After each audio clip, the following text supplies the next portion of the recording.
ایک مرتبہ حضرت موسیٰ علیہ السلام اللہ تعالیٰ سے ملنے کے لیے کوہ طور پہ جا رہے تھے۔ راستے میں ایک شخص ملا۔ اس نے کہا، اے موسیٰ، اللہ کے پاس جا رہے ہیں تو میرا بھی ایک پیغام لے جائیں۔ حضرت موسیٰ علیہ السلام نے پوچھا کہ بتاؤ کیا بات ہے؟ اس نے کہا، موسیٰ، اللہ تعالیٰ سے میرے رزق کا سوال کرنا، فاقوں میں ہوں، برے حالات ہیں، رزق کی کمی ہے۔ حضرت موسیٰ علیہ السلام اس کا پیغام لے کے اللہ تعالیٰ کے پاس گئے۔ انہوں نے اللہ تعالیٰ سے کہا کہ یا اللہ، فلاں شخص مجھے راستے میں ملا تھا اور وہ رزق کا سوال کر رہا تھا۔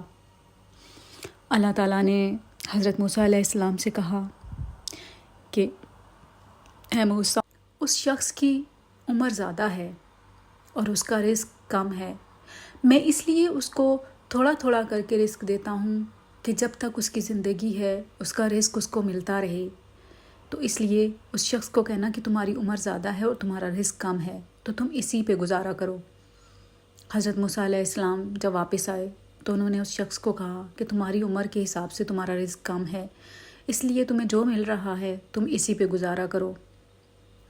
وہ شخص تھوڑی دیر کے لیے خاموش ہو گیا، سوچنے لگ گیا کہ اب کیا کروں۔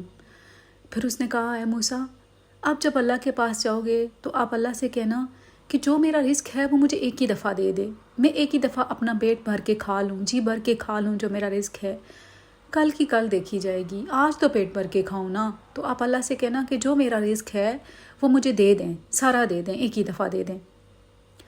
حضرت موسیٰ علیہ السلام دوبارہ اللہ کے پاس جب گئے تو انہوں نے اللہ تعالیٰ سے کہا کہ یا اللہ، وہ شخص کہہ رہا ہے کہ تو میرا سارا رزق مجھے ایک ہی دفعہ دے دے، میں ایک دفعہ تو پیٹ بھر کے کھاؤں نا، کل کی تو کل دیکھی جائے گی، آج تو پیٹ بھر کے کھاؤں نا، آج تو میں فاقوں میں ہوں، تو مجھے ایک ہی دفعہ میرا سارا رزق مجھے اکٹھا دے دو۔ اللہ تعالیٰ نے اس شخص کا رزق ایک ہی دفعہ اس کو اکٹھا دے دیا۔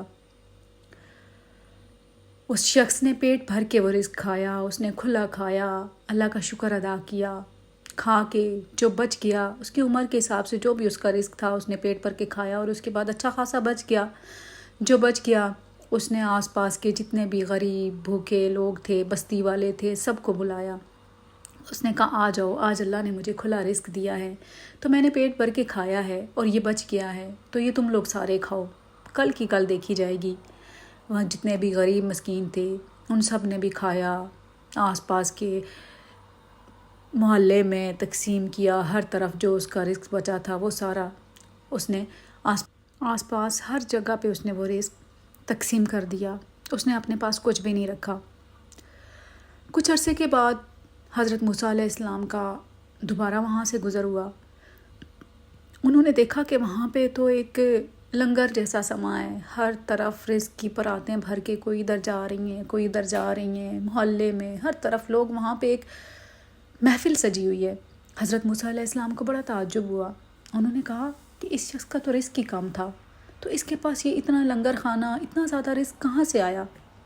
حضرت موسیٰ علیہ السلام دوبارہ جب اللہ تعالیٰ کے پاس گئے تو انہوں نے اللہ تعالیٰ سے کہا کہ یا اللہ، فلاں شخص ہے جس کا سوال لے کے میں آپ کے پاس آیا تھا، تو آپ نے مجھے کہا تھا کہ اس کی عمر زیادہ ہے اور اس کا رزق کم ہے، تو اس شخص نے تو سوال کیا تھا کہ مجھے میرا رزق ایک ہی دفعہ دو تاکہ میں کھا کے پیٹ بھر سکوں۔ تو آج تو جب میں وہاں سے گزرا ہوں تو وہاں پہ تو ایک لنگر خانہ بنا ہوا ہے، ہر طرف کھلا رزق ہے، لوگ لے کے جا رہے ہیں ادھر ادھر، اس کے پاس اتنا رزق کہاں سے آیا؟ آپ نے تو مجھے کہا تھا کہ اس کا رزق ہی کم ہے۔ تو اللہ تبارک و تعالیٰ نے حضرت موسیٰ علیہ السلام سے کہا کہ اے موسیٰ، اس کی عمر واقعی میں زیادہ تھی اور اس کا رزق کم تھا، اور اس کے حصے کا رزق میں نے اس کو دے دیا تھا سارا، لیکن یہ رزق جو تم دیکھ رہے ہو یہ تو وہ رزق ہے جو وہ میرے راستے میں تقسیم کرتا ہے، جو اس نے بچا ہوا رزق لوگوں میں بانٹا تھا، یہ تو اس کے بدلے میں اس کو رزق ملا ہے، اور یہ رزق میں کبھی قیامت تک روک بھی نہیں سکتا۔ جب تک وہ میری راہ میں اسی طرح بانٹتا رہے گا تب تک میں اس کو رزق دیتا رہوں گا، کیونکہ یہ میرا انسان سے وعدہ ہے کہ اگر وہ میری راہ میں 1 گنا خرچ کرے گا تو میں اس کو 10 گنا زیادہ بڑھا کے دوں گا۔ تو وہ شخص تو روز میری راہ میں خرچ کرتا ہے، اس کے پاس روز جو بھی رزق بچ جاتا ہے وہ خود کھا کے لوگوں میں تقسیم کر دیتا ہے، اور پھر وہی رزق میں اس کو دوبارہ روزانہ اس کو دیتا ہوں اور وہ روزانہ میری راہ میں تقسیم کر دیتا ہے، تو میں تو اس شخص کا رزق روک ہی نہیں سکتا۔ تو یہ واقعی میں اللہ کا وعدہ ہے کہ اللہ تبارک و تعالیٰ کی راہ میں اگر ہم 1 گنا خرچ کرتے ہیں تو وہ 10 گنا بڑھا کے ہمیں دیتا ہے، اور یہ تو قرآن پاک میں بھی لکھا ہوا ہے۔ اللہ نے کہا ہے کہ میری راہ میں جو خرچ کرے گا تو میں اس کو 10 گنا زیادہ دوں گا۔ ہم انسان اپنی کل کی فکر میں، جمع کرنے کی فکر میں لگے رہتے ہیں کہ کل کے لیے جمع کر لیں، کل کا کیا ہوگا، کل کا کیا ہوگا، اور اس کل کی فکر میں ہم اپنا آج خراب کر دیتے ہیں۔ اپنے آج کی فکر کریں، اپنے آج کو سنواریں، جو کچھ ہو سکتا ہے وہ آج کریں۔ کل کس نے دیکھا ہے؟ کل کسی نے بھی نہیں دیکھا ہے۔ اور یہ دنیا کی زندگی تو ویسے بھی ایک دھوکہ ہے۔ اللہ تعالیٰ نے خود کہا ہے کہ دنیا کی زندگی ایک دھوکہ ہے، اور ہم لوگ واقعی میں دھوکے میں پڑے ہوتے ہیں۔ پتہ نہیں ہم کس دھوکے میں، ہمارے اپنے پیارے 1 سیکنڈ میں ہمارے پاس سے چلے جاتے ہیں، اور ہمارا کب ٹائم آئے گا یہ بھی ہمیں نہیں پتہ کہ ہم نے کب یہ دنیا چھوڑ کے چلی جانا ہے۔ پھر ہم اس دنیا کی فکر میں کیوں لگے ہوئے ہیں؟ ہم اپنی آخرت کی فکر کیوں نہیں کرتے کہ کل کو، وہ تو ہمیشہ کی زندگی ہے، اس کا کیا ہوگا، اس کے لیے ہم کیا کر رہے ہیں، اس کے لیے ہم کیا بنا رہے ہیں۔ کل کی فکر تو 24 گھنٹے ہمیں لگی رہتی ہے کہ ہمارے پاس گھر ہو، گاڑیاں ہوں، سب کچھ ہو، لیکن ہم یہ بھول جاتے ہیں کہ کب ہمارا بلاوا آ جائے یہ ہمیں نہیں پتہ، کب اللہ تعالیٰ ہمیں یاد کرے یہ ہمیں نہیں پتہ، اور تب اس کے بلاوے کو تو کوئی روک بھی نہیں سکتا۔ 1 سیکنڈ نہیں لگتا اور انسان کی سانس رک جائے تو وہ سانس تو کوئی دوبارہ ڈال بھی نہیں سکتا، اور آپ کی ہر چیز دنیا کی دنیا میں ہی رہ جاتی ہے۔ آپ کے بڑے بڑے محل، آپ کی گاڑیاں، آپ کے بینک بیلنس، آپ کے بنگلے، کچھ بھی ساتھ نہیں جاتا، سب کچھ اسی دنیا میں رہ جاتا ہے۔ آپ کے ساتھ اگر آپ کا کچھ جاتا ہے تو صرف آپ کے اچھے اعمال، جو کچھ آپ نے اللہ کی راہ میں خرچ کیا ہوگا، صدقہ، خیرات، صرف یہ چیزیں آپ کے ساتھ جاتی ہیں، باقی کوئی چیز بھی آپ کے ساتھ نہیں جاتی۔ دنیا کی چیزیں دنیا میں ہی رہ جاتی ہیں، اور یہ بھی نہیں پتہ کہ ہم نے کب اس دنیا سے چلے جانا ہے۔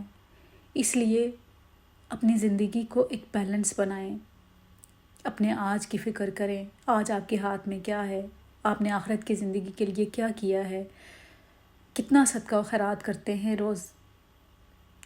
ضروری نہیں ہے کہ آپ کے پاس بہت زیادہ مال و دولت ہو تو آپ اللہ کی راہ میں خرچ کرو گے، ایسا ہرگز نہیں ہے۔ اللہ کی راہ میں تو آپ 1 روپیہ بھی خرچ کرو گے تو اس کا بھی 10 گنا ہو کے آپ کو ملے گا۔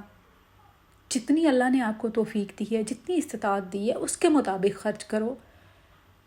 اور تو اور اگر آپ کسی سے اچھے 2 لفظ بول لیں گے، آپ کسی کو مسکرا کے دیکھ لیں گے، آپ کسی کی خوشی کا باعث بنیں گے تو وہ بھی آپ کا صدقہ ہے۔ اللہ تعالیٰ نے تو دین کو اتنا آسان بنایا ہوا ہے، ہمارے لیے اتنی آسانیاں پیدا کی ہوئی ہیں، اور ہم انسان ہیں کہ اتنے زیادہ ناشکرے ہیں کہ ہم یہ ساری باتیں بھول جاتے ہیں